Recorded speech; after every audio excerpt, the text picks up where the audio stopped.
Wakil Presiden Gibran Raka Buming Raka sempat ajukan usul anak nakal dikirim ke pesantren. Gubernur Jawa Barat Deddy Mulyadi justru tertawa temukan anak kabur dari pondok. Usulan Gibran itu ia ucapkan ketika mengunjungi Provinsi Sumatera Utara dan mendengar curhat dari Gubernur Sumatera Utara, yakni Bobi Nasution soal banyaknya penyalahgunaan barang terlarang di daerahnya.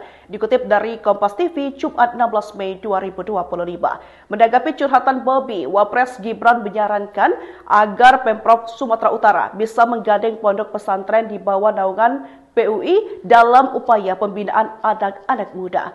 Gibran bahkan menyinggung program Deddy Mulyadi yang memasukkan anak ke barak militer. Ia menyarankan anak-anak nakal itu dikirim ke pondok pesantren. Sementara itu, Deddy Mulyadi beberapa hari yang lalu menemukan adanya santri yang kabur dari pondok pesantren. Anak itu kemudian dikirim oleh ibunya ke barak militer agar lebih disiplin. Mendengar itu, Deddy Mulyadi pun langsung tertawa. Deddy pun kembali tertawa mengingat adanya usulan siswa nakal dimasukkan ke pesantren. Namun video KDM itu sebelum Wapres Gibran mengusulkan anak nakal di Sumatera Utara dikirim ke pondok pesantren. Wakil Presiden Gibran Raka Buming Raka memberikan dukungan pada program terbaru Gubernur Jawa Barat Deddy Mulyadi. Ia pun turut menyarankan Gubernur Sumatera Utara Bobi Nasution untuk mengirimkan pengguna narkoba dan anak nakal ke barak militer dan pesantren. Hal itu sebagai langkah pengendalian narkoba di daerah Sumatera Utara. Pasalnya Provinsi Sumatera Utara terkenal dengan penggunaan narkoba terbanyak di Indonesia.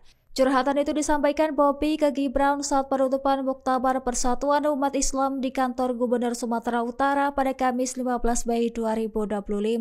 Bobi menyebut narkoba masih menjadi tantangan besar bagi pemerintahannya. Ia juga menargetkan penyalahgunaan narkoba di Sumatera Utara bisa dihilangkan. Lantas, Bobi berharap Sumatera Utara bisa berkontribusi positif menyongsong Indonesia Emas 2045. Menanggapi hal itu, Wapres Gibran menyarankan agar pengguna narkoba dan anak nakal dikirim ke barak militer untuk menjalani kegiatan disiplin.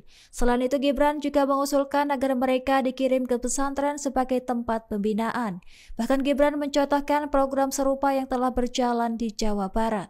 Dengan kolaborasi ini diharapkan Sumatera Utara mampu menurunkan angka penyalahgunaan narkoba secara